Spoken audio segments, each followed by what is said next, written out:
注意看，韩国排名第一的格斗王者为何情绪失控，竟当着成千上万的比赛观众嚎啕大哭，泪流满面？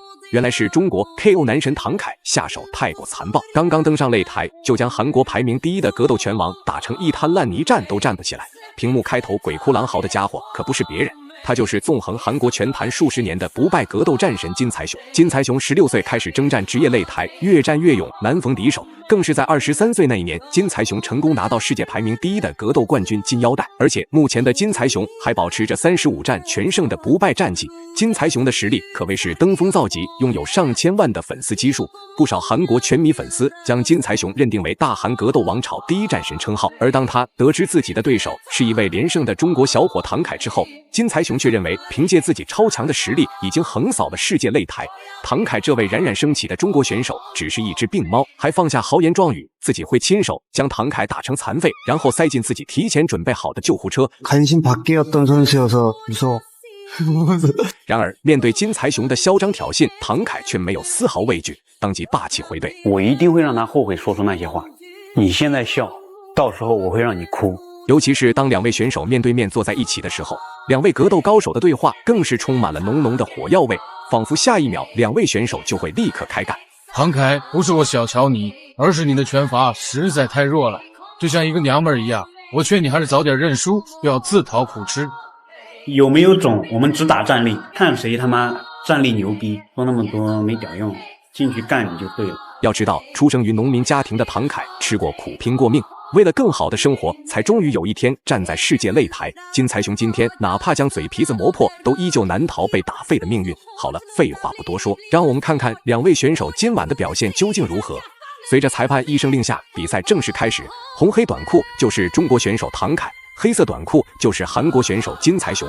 这场比赛对于唐凯来说至关重要，因为这是唐凯在世界擂台第一次参加冠军挑战资格赛，只要自己能够击败金财雄，便能成功挤入世界排名前3行列，还有资格挑战真正的世界冠军，拿到金腰带。到那时候，唐凯的名气地位必定水涨船高，再加上金财雄这家伙实在太过嚣张，无法无天，唐凯必须狠狠暴揍他，为国争光。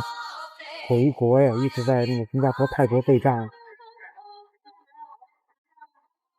一打踢腿，侧拳又中了。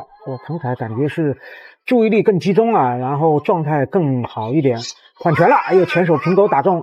而且唐凯的上肢非常的稳，你看他的重心啊相当稳定。对，他这个稳就证明他的这个核心力量很强啊，造成他很稳。又换拳了，后退中前手平勾又中了。他这种选手一打踢腿，侧拳挡住。没想到眼看比赛难以应对唐凯的凶猛进攻，金财雄便使出了踢裆的恶劣行为进行干扰阻击。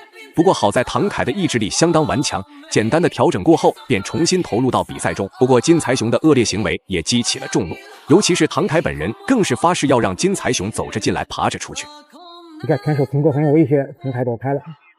这时候等着唐凯前手刺拳，两个人前手对着来。高潮，哦哟，好隐蔽啊！他跟对手拼一下拳之后，马上拉开距离，对方以为是没事了，这个高潮，刺拳中了，前手后手击服。我看到我好紧张啊！哦，摆拳，唐凯的后手拳很少发出去。刺拳，躲开高潮。后退中的前手反击，对方也打前手。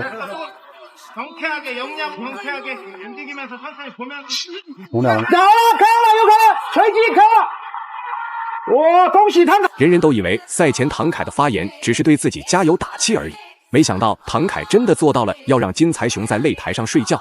而金财雄此时此刻犹如一滩烂泥，失去了知觉。这时候的外国观众才发觉了唐凯这位中国选手的强大实力。当然，金财雄在简单的休息调整过后也恢复了知觉。